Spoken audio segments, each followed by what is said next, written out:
Hi. I'm Della. If you know me, I'm a bit of an enthusiast for SpongeBob DVDs. There's well over 100 of these spread across multiple countries, and I've spent most of my life hunting down all of them. Even if I'm essentially just collecting a million copies of the same old episodes, it's interesting seeing how the menus and video quality differ between each one. Especially between the ones from outside of America. Though, over time, I've been kinda growing out of it, as I've mostly caught up with the modern-day production of these things. About a week ago, however, I received a package in the mail from my good friend Calvin, which came with a note written by him, claiming that he found this ultra-rare DVD that apparently released for a very brief time around March of 2007. A bit after Season 5 started and close to when Season 4 ended.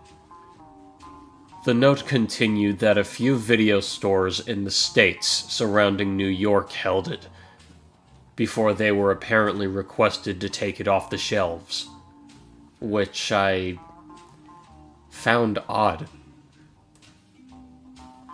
What possible reason could a SpongeBob DVD be recalled for, and so quickly too?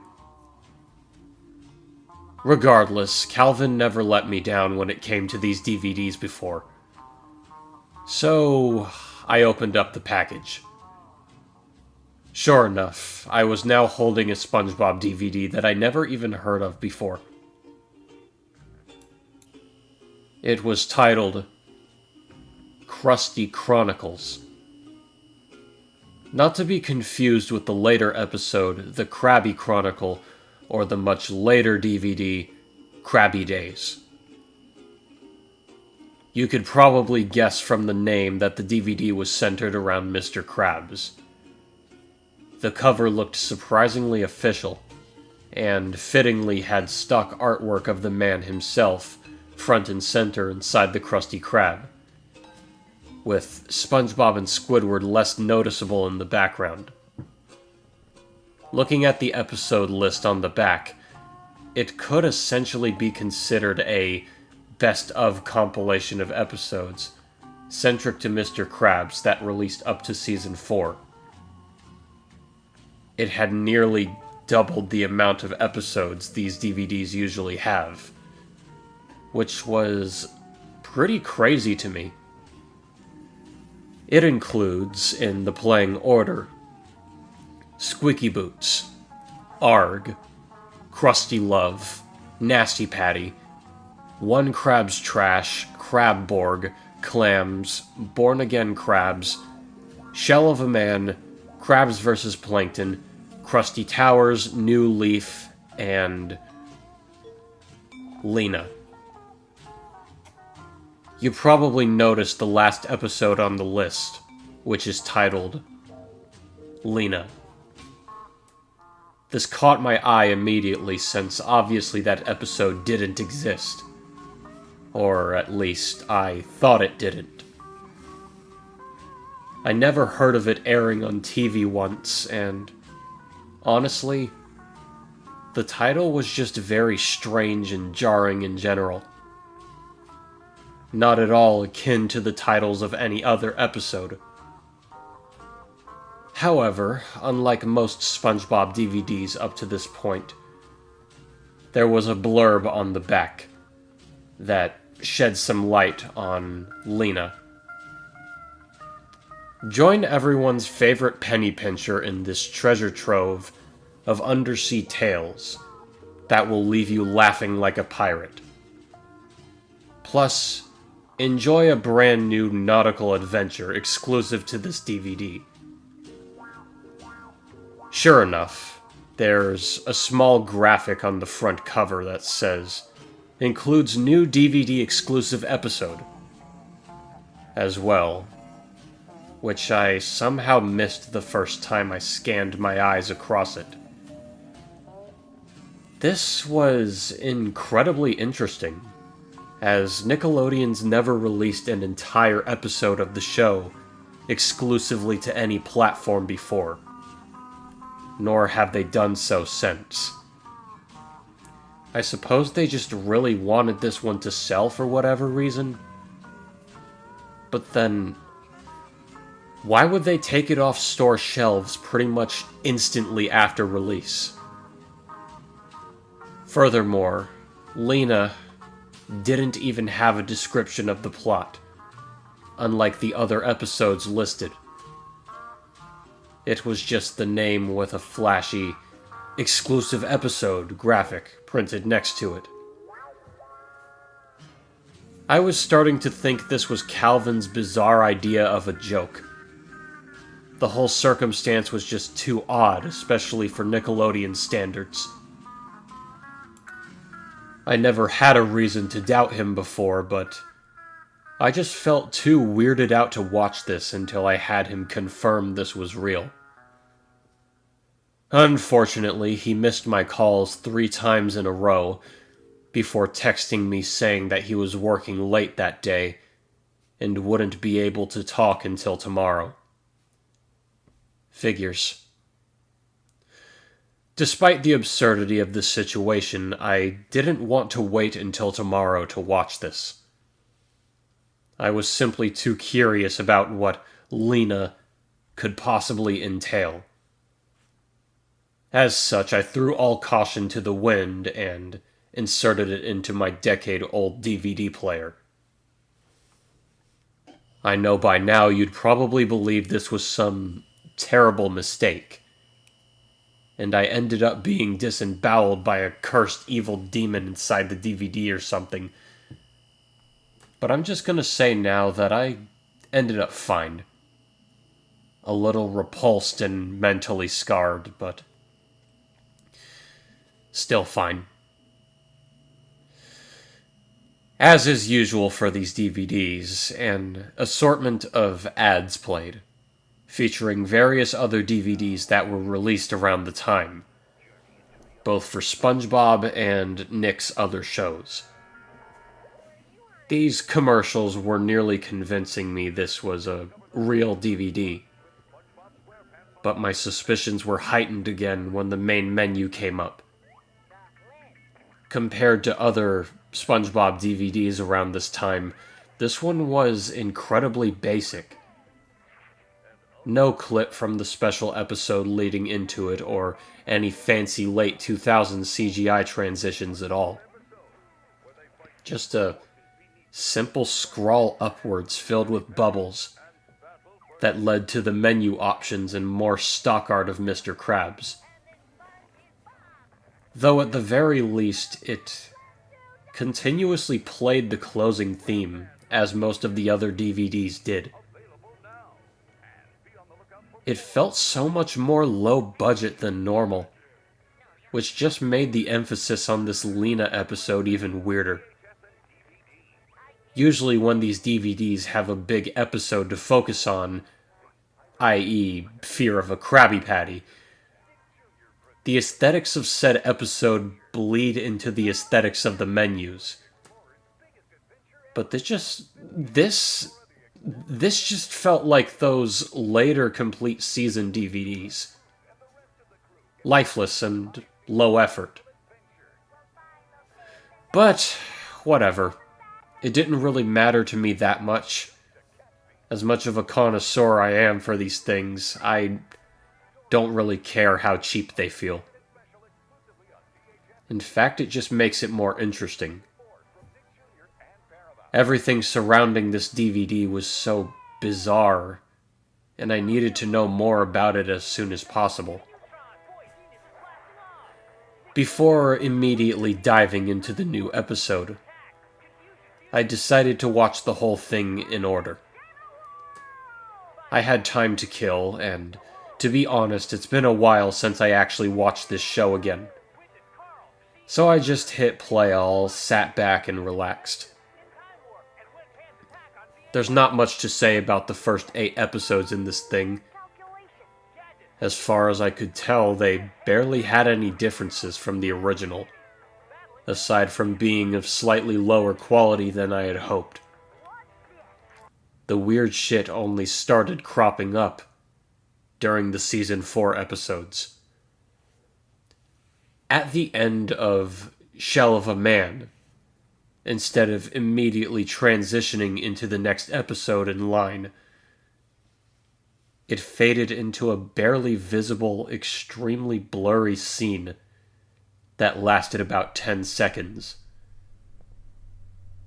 I could barely make out anything beyond something yellow writhing in the center of the screen, as gross, wet noises played over it. It was so incomprehensible that I didn't know if I was having some weird lucid dream, or if my eyes were actually seeing that. Either way, it disturbed my already tired mind enough that I tried the best I could to brush that aside and forget that even happened. But, evidently, this DVD did not want me to forget about it.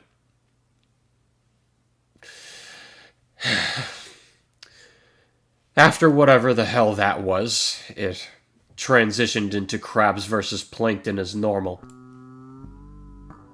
But although the events of the episode all played out the same as usual, there was one extremely subtle yet consistent detail that I began to notice as it went on.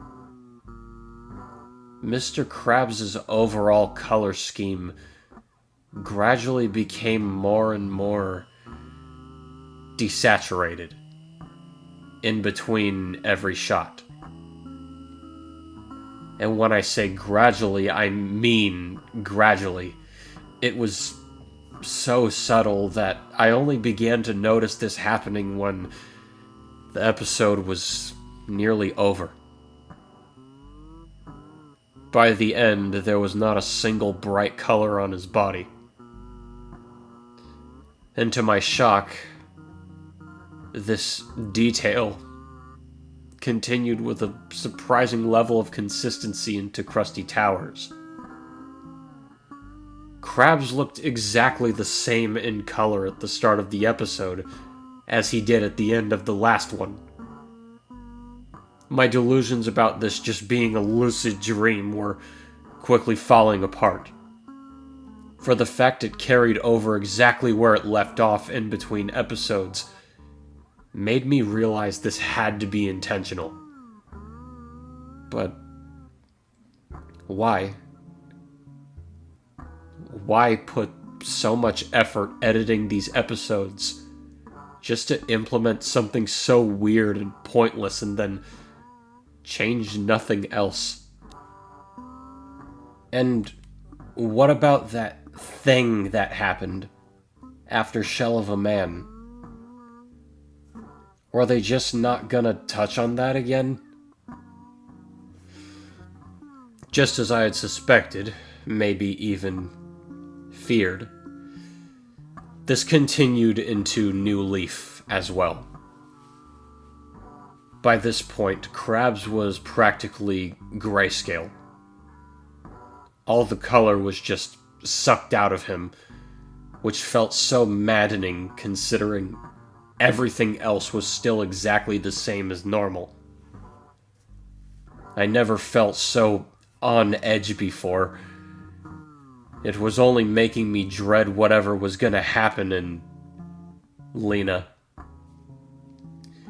And because this DVD loves toying with my emotions, apparently, it didn't even let me have the luxury of being able to watch the episode in its entirety. Near the climax, when Mr. Krabs grants Plankton the secret formula as they sat at the pier, Krabs was now just completely black.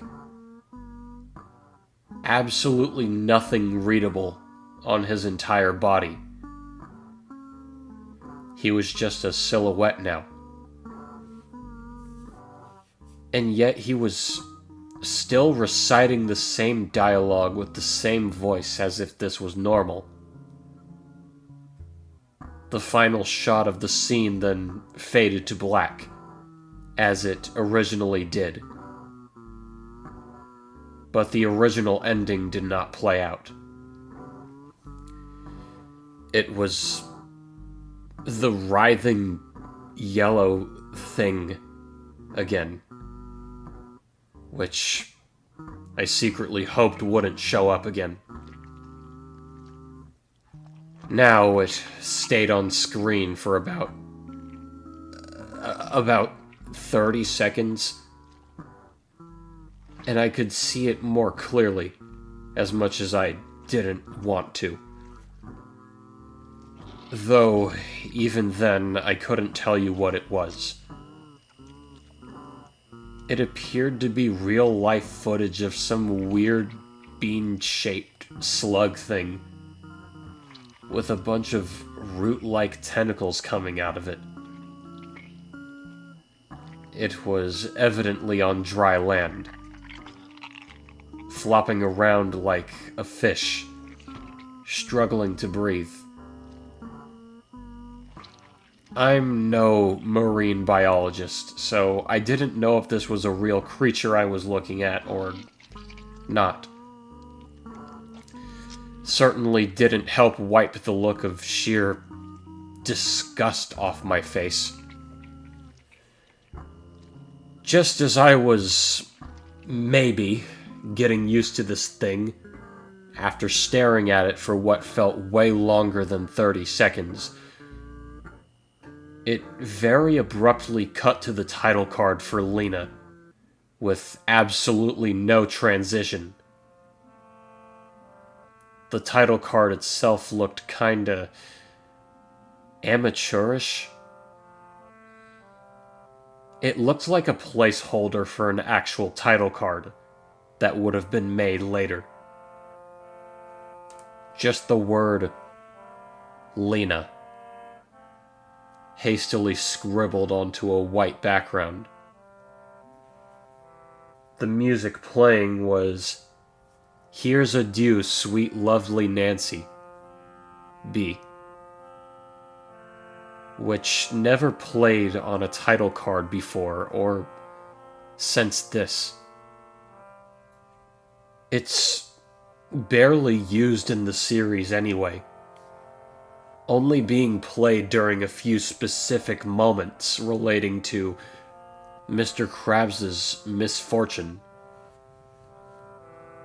Most of the time, the track had some silly context behind it, but putting it here felt so melancholy, in a way. Almost like a eulogy to whoever Lena was. This feeling only intensified when I realized it wasn't even showing any opening credits. It just stayed on the title card for the entire 40-second duration of the song. In the back of my mind, it felt like I wasn't even supposed to be watching this. And so began the brand new nautical adventure I was promised. I could not possibly feel ready, even if I turned off the TV and got a good night's sleep, because honestly, no matter how mentally exhausted I felt, sleeping was the last thing I wanted to do. Once again, there was no transition between the end of the title card and the start of the episode. Just an instant interruption that caught me off guard yet again.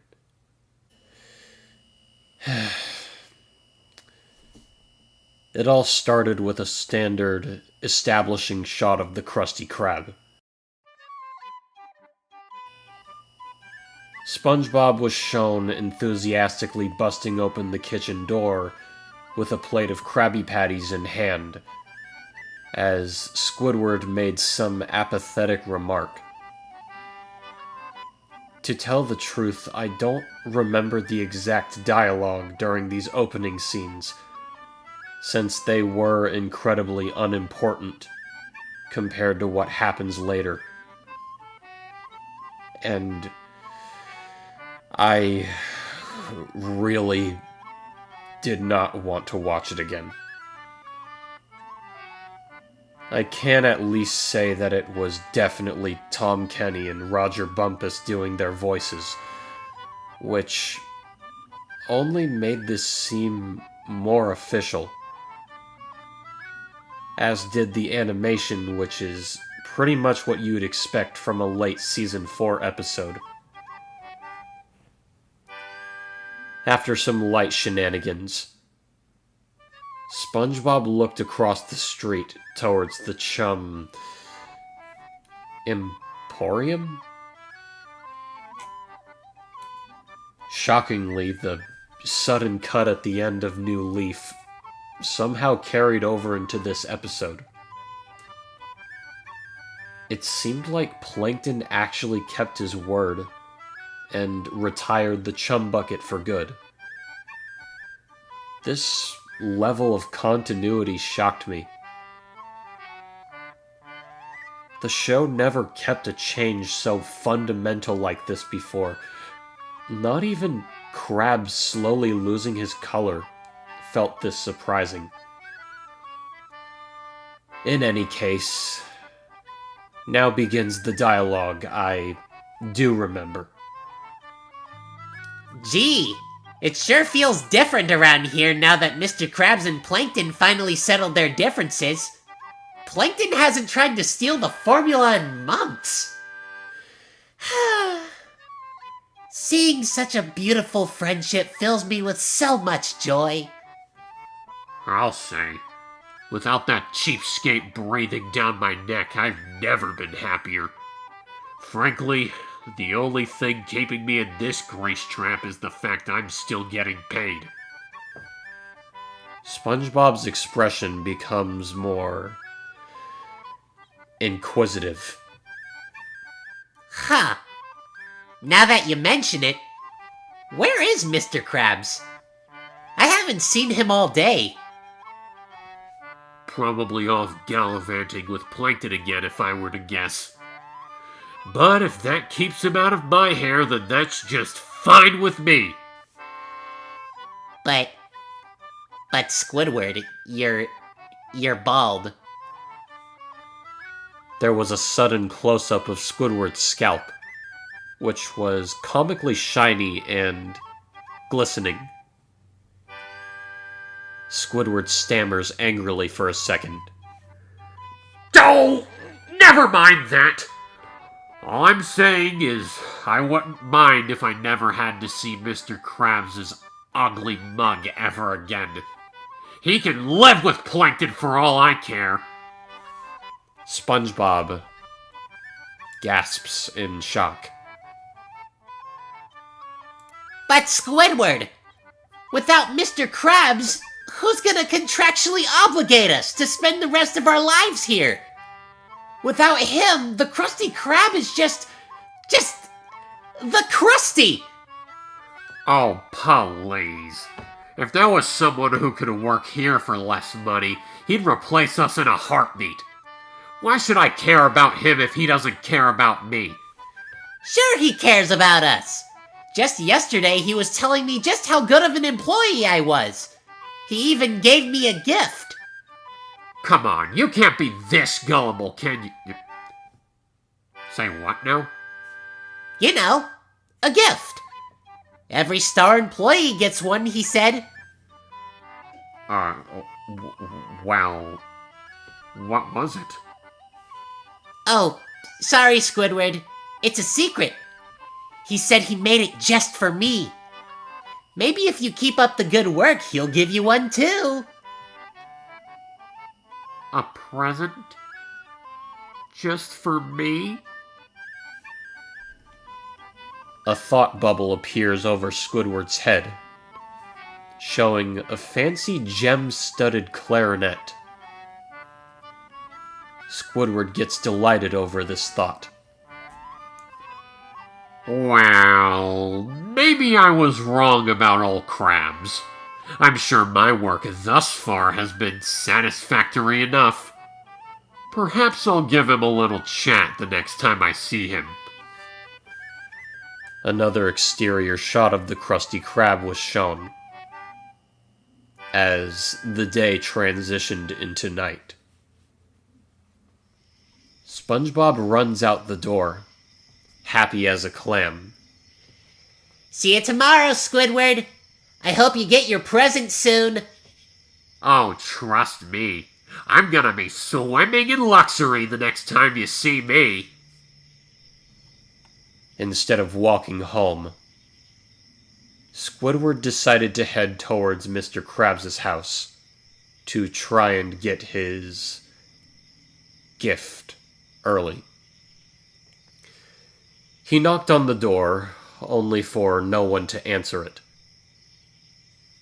In fact, the front door was left unlocked for whatever reason. Squidward checked practically every room in the house and couldn't find a single sign of Mr. Krabs.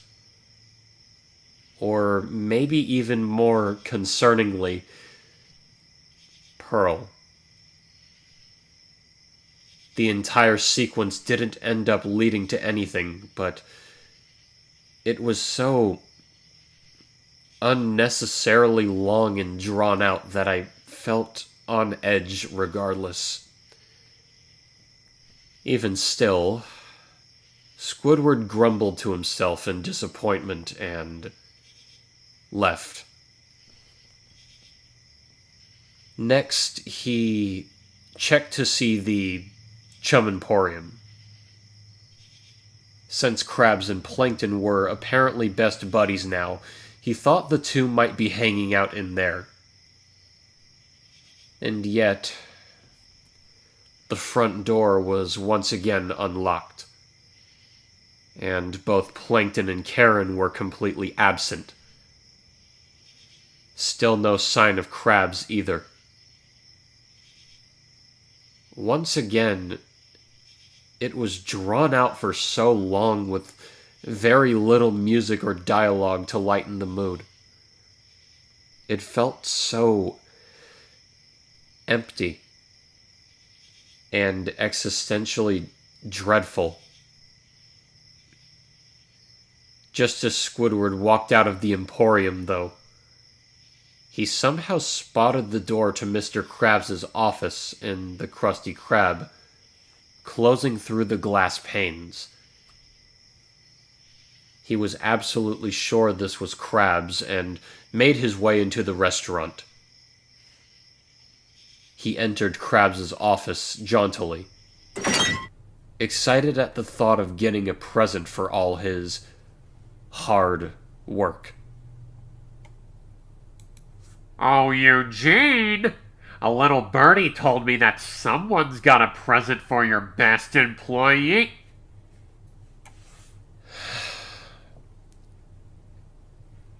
He cut himself off as he got this startled look on his face. What followed was the longest 10 minutes of my life. Mr. Krabs was there, sitting behind the desk, or at least some poor facsimile of him, in stark contrast with how he became steadily darker in the previous episodes. Here he was extremely saturated. He was a significantly brighter red than Krabs even is normally.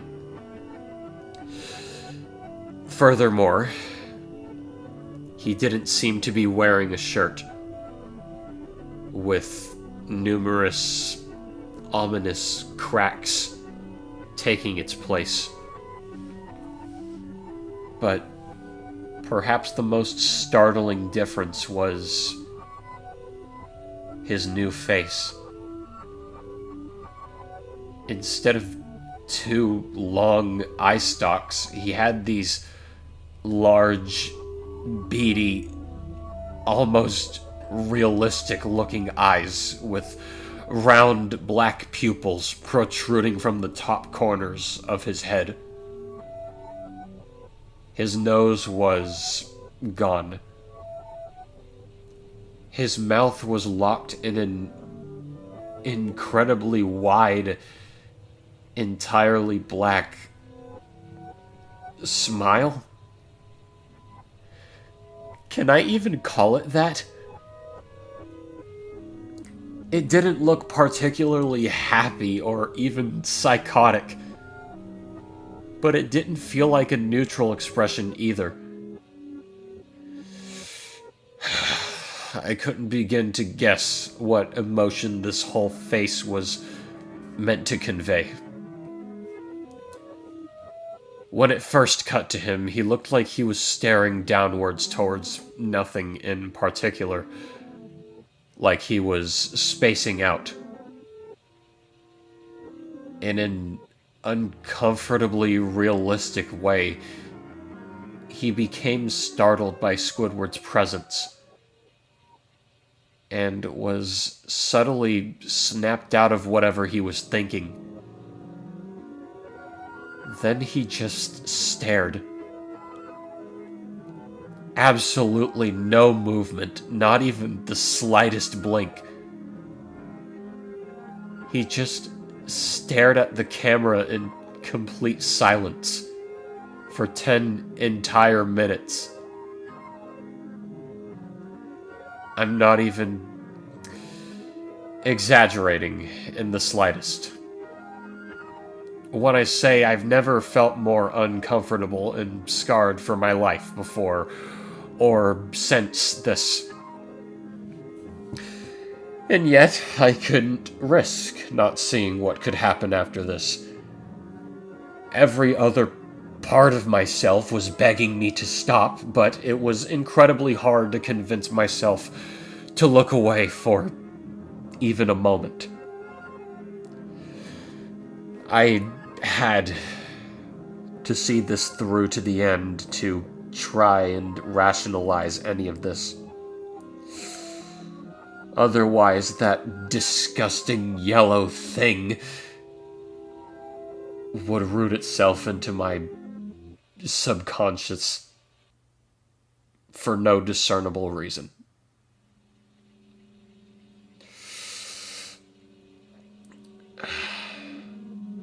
After a certain point, my mind would keep tricking me into seeing things move just to cut the edge off, but it truly was just completely still. The only thing that indicated it wasn't just frozen were the ambient underwater noises, which were just quiet enough that I couldn't focus on that instead and just relax a little. I just had to keep staring at this bizarre imposter out of fear for something I couldn't really put into words. Eventually, the agonizing 10-minute staring contest was over. But sadly, it was only gonna get worse from here. Squidward finally speaks up, understandably concerned. Eugene? Why do you look like that? Not Krabs, without moving its mouth in the slightest. responded with a horrible, vaguely feminine voice that sounded like it was dangerously parched and struggling to breathe.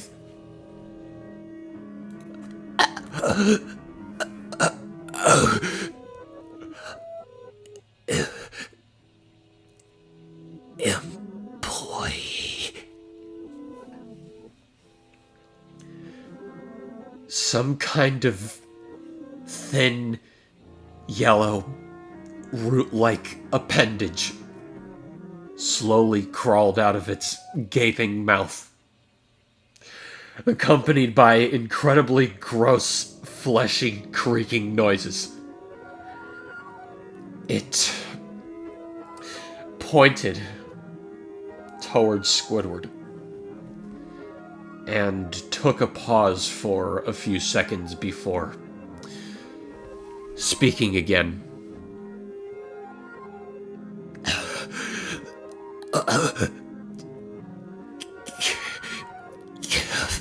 Gift. Embrace.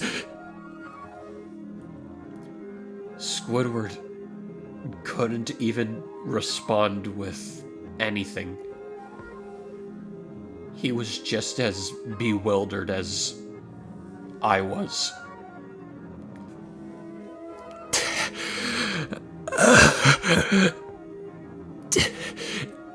Deserve. As it said this, it began to move, to my absolute horror. It awkwardly shambled out of the chair, as if it wasn't in control of its own body. The way it moved was also... It was also unnaturally smooth.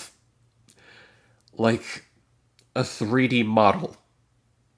Almost. It knocked over numerous items that were sitting on the desk in the process before it finally got on its feet. Instead of Krabs' trademark rapid walking, it took one unbalanced step after another as it moved around the side of the desk. With this, I could finally see the rest of its previously obscured body. The yellow thing. It was lodged into its body, totally exposed, in all its horrible, pulsating glory. It looked exactly the same as it did before, too. Real-life video footage that contrasted hard with the rest of the not Krabs' animated body, which was completely naked and covered in cracks that I surmised were caused by the creature stuck in it. I nearly felt like throwing up. Not to mention, it possessed human hands rather than claws, which were still rendered as if they were part of the shell. Notably, the ring finger on its left hand was missing. It was also sickeningly thin and malnourished looking overall. It was incredibly close to resembling a corpse. The abomination slowly approached Squidward with its hand outstretched, which caused him to panic. He tried opening the door to escape, but it was somehow locked behind him. He narrowly avoided being skewered by another one of those yellow tendrils, which was quickly revealed to emerge from the creature's mouth like before. A short scramble ensued, with Squidward running for his life as Not Krabs chased him around this small room. Squidward tried the door to the kitchen next, which was fortunately not locked. He rushed into the freezer room in the hopes that he could hide in there. He meekly peeked through the window in the freezer door to check for the monster, which lumbered its way out of the office. As it turned around over and over while it searched for Squidward, yet another disgusting detail was revealed. There was an entire egg sack growing out of a gaping hole in its back. I had my suspicions during the previous scenes, but this pretty much confirmed it. This yellow thing was a parasite, taking control of crabs in order to spread out its larva. And that must have been what that gift entailed. It spent the next minute searching every corner of the kitchen for Squidward, further showcasing the bizarre, disturbingly smooth way it moved. It almost felt like I was staring at a real creature in its natural habitat. At least until it suddenly spotted the camera. Presumably Squidward's point of view. And near instantly zipped straight to the door. I could see those horrible eyes up close, and it only looked even more out of place now that I could see every individual vein inside them. It bashed the door open, pushing Squidward on the floor and seemingly leaving him at its mercy. More and more of those tendrils, which I now recognized as those root-like tentacles that were on the squirming parasite before this episode played, emerged from its mouth and the various cracks on its body.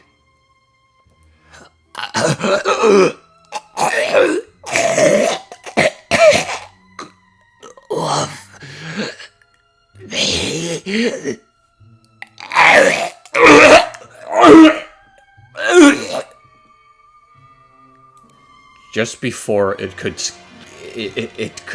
kill Squidward, however, he bumped into a stack of crates, causing some of them to fall to the floor. The force of the collision was hard enough to cause some of the stalactites on the ceiling to fall off as well. With one luckily stabbing straight through Not Krabs' egg sack. It let out a horrible screech of pain comparable to a banshee, and scrambled to collect the spilled eggs back into its body. Squidward took advantage of this opportunity and rushed out of the freezer, locking the door and barricading it with everything he could find. Not Krabs let out another wail of anguish as it realized what he did and zipped to the door, desperately trying to bash it open.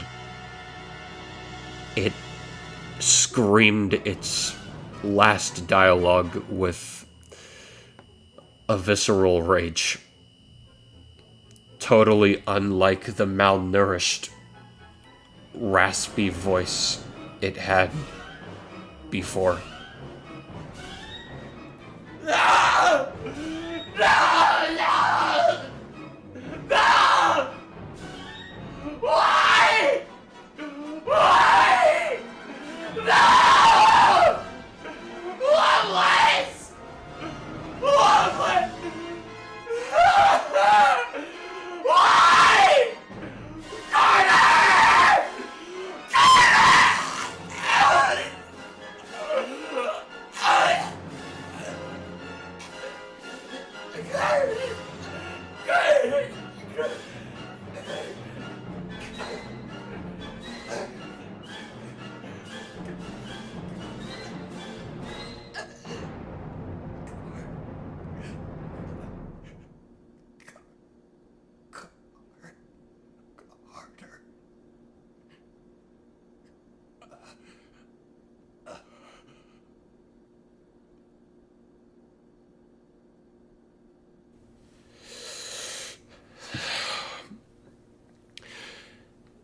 It spoke with the voice of a young woman during that last line. One who wasn't disheveled and struggling to breathe, but still dying nonetheless. It sounded so real and genuinely pained that it completely sucked out any elation I could have felt as this parasite shriveled up and died in the freezing cold. Even past all the body horror I just witnessed, I felt the most traumatized by that final whimper. I could not shake off the feeling that I may have heard audio of a real person dying, possibly in the same manner as the parasite. And hearing it say Carter, it just raised so many questions. Who is Carter? If that was the real audio, why was she uttering that name? Did Carter do this to that poor woman? Was this entire fever dream a depraved projection of a real murder event? And if so, why? Its eyes were now completely devoid of life, and there was not a single twitch of movement anymore on its body. The scattered eggs from the egg sac also shriveled from the cold. It and its babies were dead. Squidward unblocked the door and opened it once he saw that it died. Then he just stood there for a second before slowly approaching the corpse and sitting on his knees in front of it. It cut to his face, which showed absolutely zero emotion. Not happy, not sad, not relieved. Nothing. Just completely blank. He just silently stared at the body with no reaction whatsoever. Just like the initial appearance of the not crabs, this lasted 10 minutes in real time. The only sounds were the whirring of the vent systems and the cold air blowing out the door. Despite the triumph over the monster, the mood was just completely hollow. Absolutely empty. During the last minute of this scene, it gradually faded into the final shot. My suspicions about this being a representation of a true story were essentially proven, as the silhouette of a human man holding a bleeding knife took Squidward's place. The parasite became the silhouette of a human woman who was bleeding out from her chest and, strangely, her crotch area. Very faintly you could hear the man sobbing. After cutting to black, that was it. That was Lena. There wasn't even a credits sequence as you'd expect. It just cut straight back to the completely unchanged main menu. I truly had no words. I really, really wanted to wake up in a cold sweat right then and there, but I didn't. And after that last scene, it was impossible to trick myself into believing I could wake up. I couldn't deny what I saw, so the next best way I could cope with any of that was to find some goddamn answers.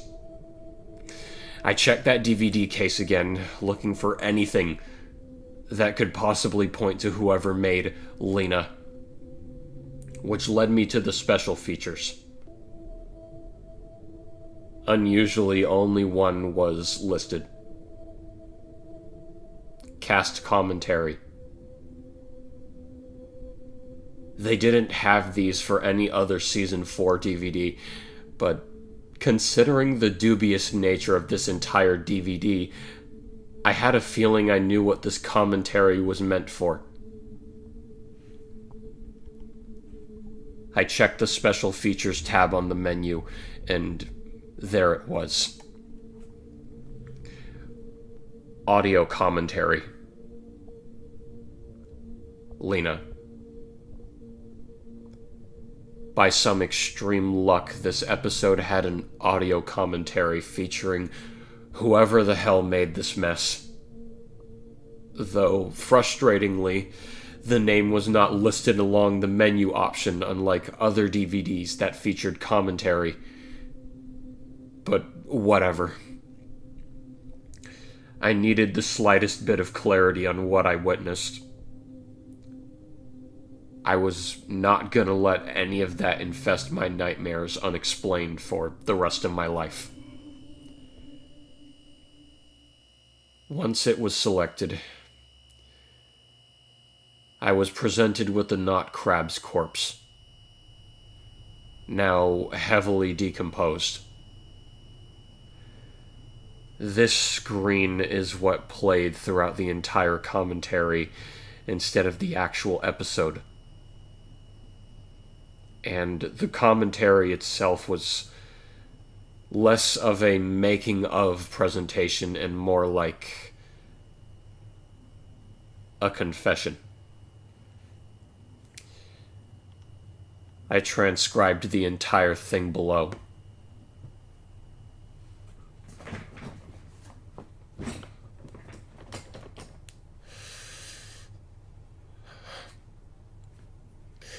My name is Carter Sinelli.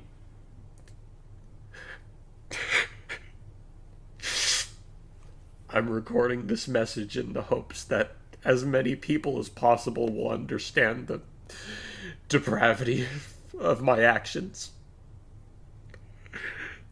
Especially for both our families, to which I had seized any and all contact out of fear for retribution. I spent far too long trying to escape from my sins, and I just can't take it anymore. You all deserve to hear this. I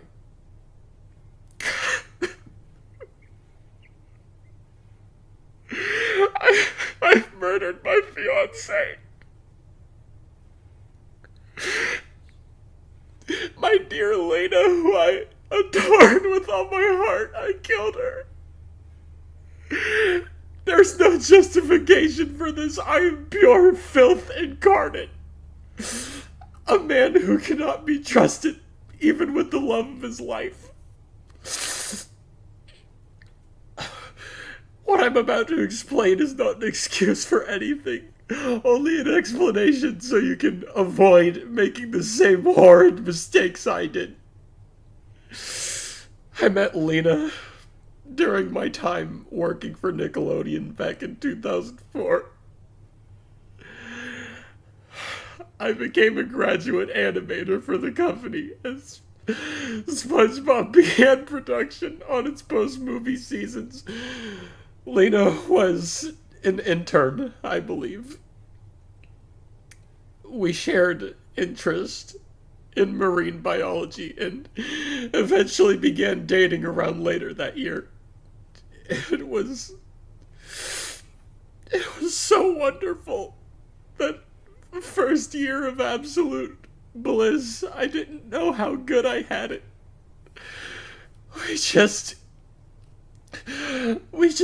We loved each other. There weren't any problems at all. I was happy. She was happy.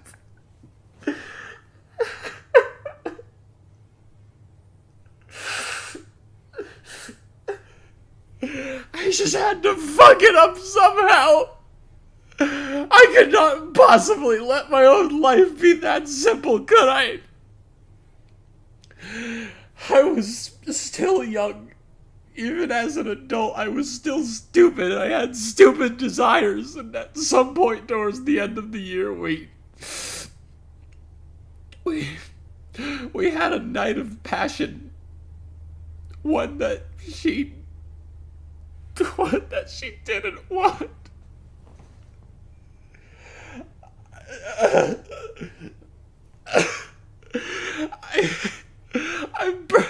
I pressured her into agreeing. It wasn't right. It never was. I was an imbecile back then. I didn't have the slightest clue about any consequences that could have emerged from that night. I just wanted to please myself more than caring for her comfort and safety. A few months later, we learned that she was expecting. My reckless behavior finally caught up to me. But I just wasn't ready to accept my burden. No matter how much she rightly chastised and cursed me out upon learning the news, no matter how distant we became afterwards, no matter how sick she was beginning to feel, I kept trying to tell myself I did nothing wrong. I antagonized her so much in my thoughts. Every time I looked into her beautiful eyes, I could only see a deformed demon wearing her face that wished to ruin me. It was disgusting how I even dared to think of such a thing. I hated the thought of having to raise a child. I hated the idea of our simple pleasures being lost forever. I did not value our relationship nearly as much as I should have. She was ready to accept parenthood, to carry the weight of my selfish actions, and I will forever despise myself for not even trying to do the same. One night I attempted to discreetly escape our house, to leave Lena to take care of the child. She caught me trying to crawl out the window, and we began arguing again. It was our worst one by far. At some point, it devolved into us hitting each other. Then an entire altercation. In my mind, I was striking that demon's wretched figure rather than my love's vulnerable, pregnant body. It was all so blurry. But the misguided emotions still linger in my mind even now. In all my blind rage, I stabbed her. I drove the kitchen knife into her stomach. I killed our baby.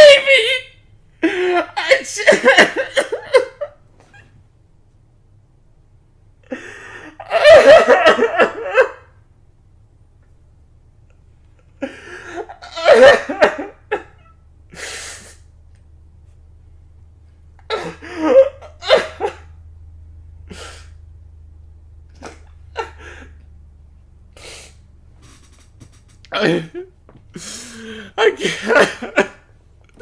I can't believe I did this. I really can't. I can never forget the sound she made when I did this. The horrible shriek of terror that should have convinced me to stop. But I was still so mad at the abomination I constructed in my head. Now that she was weakened and had passed out from the shock, I dragged her into the basement and locked the door so she couldn't attack me further. When she awoke, she yelled as hard as she could about what a monster I was. About how our love meant nothing to me. But I didn't budge. She was still a freak in my eyes. As she succumbed to her wound, her last words was her cursing my name. Even during her weakest final breath. It was only now that I finally comprehended what I just did. I killed my love and our child because of my own insistence on not righting my wrongs. I could only stare at the mess I created, knowing there was no way to fix it. And so I spent the next year trying to brush this all under the rug. I didn't mention this to anyone. Not my own family, not Lena's family, not anyone at Nickelodeon, and not the authorities. I ran away from everything like a fucking coward. But no more. No more. It's been a year since the incident, and I'm done pretending it never happened. This entire recording and the artistic vent I animated by my own hands will spread as far and wide as I can make it. Everyone deserves to know what I did. And I don't care how much executive meddling I need to accomplish to do so.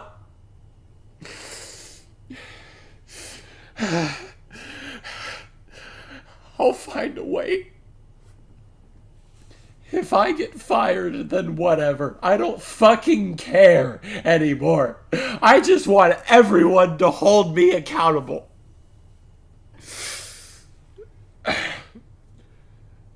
Do not be like me. Value the people around you rather than pushing them aside for your own selfish desires. Appreciate what you have instead of treating it like a burden. To my family, to Lena's family, to Nickelodeon, I'm sorry. I'm sorry for hiding this for so long. For making you all worry about both me and Lena. Please tell the authorities to punish me as cruelly as possible. And to Lena,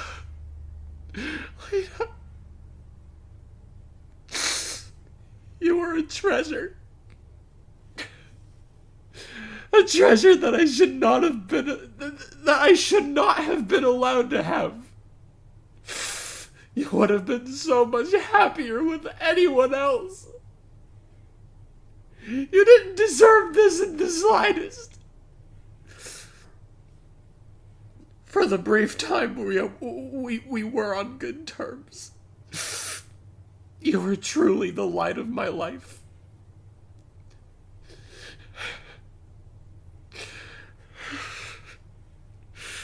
You made me feel welcome and valued. And even if in the end, I did not extend these feelings mutually, I did not know what I had.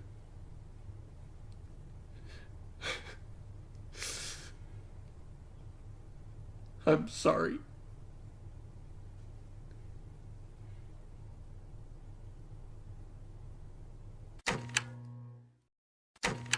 And that was Krusty Chronicles, written by JacksonKlo. Review time. Alright, Jackson, for your first attempt at a creepypasta, I'd say you did a decent job, but storytelling-wise, this isn't very good. I'm sorry. I genuinely liked the first half. It felt believable and built up exceptionally well. I liked how you subverted the protagonist instead of finding a DVD on their own. It's sent to them as a part of their collection, which, I can relate with. I mean, I'm a DVD collector myself. The characters in the episode are scarily accurate to the original SpongeBob characters. Like, you were really good at portraying them. But then you get to the whole monster reveal portion, and the story just becomes completely disjointed and loose. For one, why did the protagonist sit through 10 solid minutes of a still image? Like, being tired isn't really an excuse.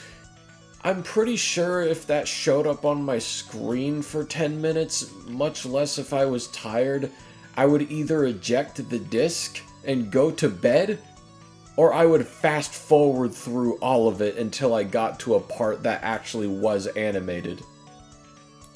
In earnest, would someone actually sit through 10 minutes of a still image instead of going to sleep? I don't understand that. You also have the protagonist seriously stating that before the episode started with the whole grayscale thing, that it could have been an odd joke on their friend's part.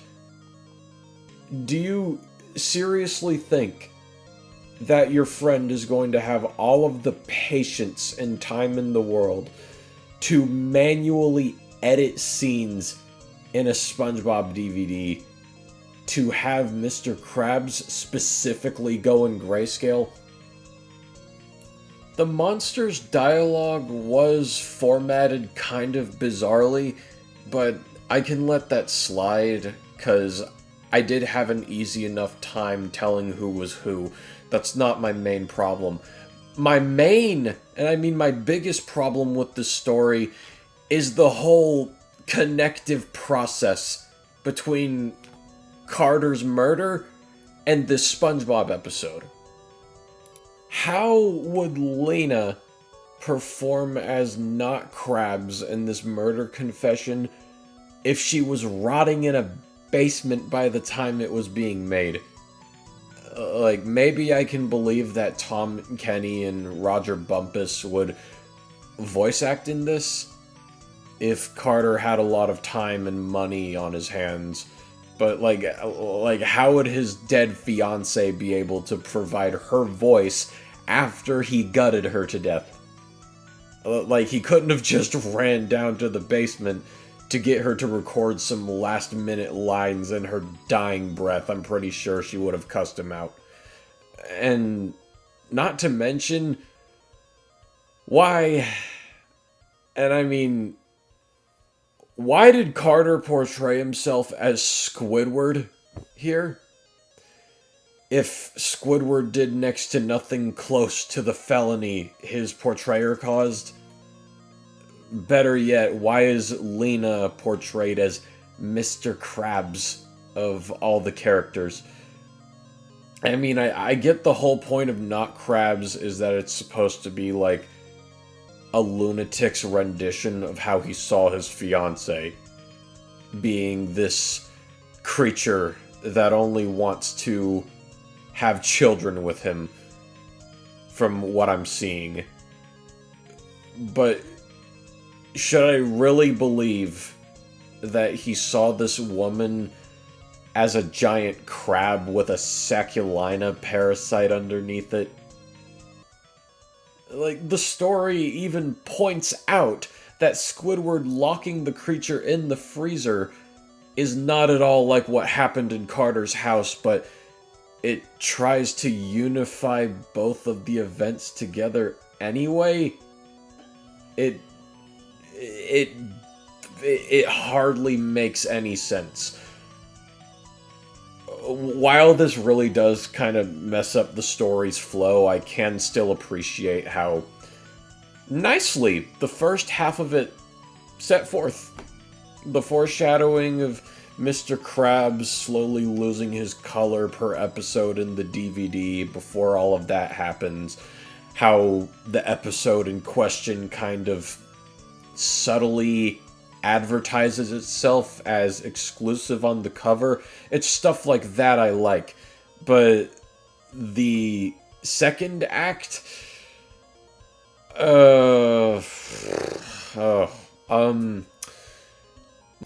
my final rating for this would have to be somewhere between a 3 to 4 out of 10. For your first attempt at writing a creepypasta, I'd say you did a good job. And while I didn't really, like this story, if this is your first attempt at a creepypasta, I'm sure your future work must be really good. I believe in you, Jackson. Keep writing and keep improving. As we always say. With that being said, this is simply my own personal opinion. We all have our opinions regarding these creepypastas. What did you think of the pasta? What would you have done to improve upon it? And as always, I will see you all in the next video or narration. I love you all. Bless.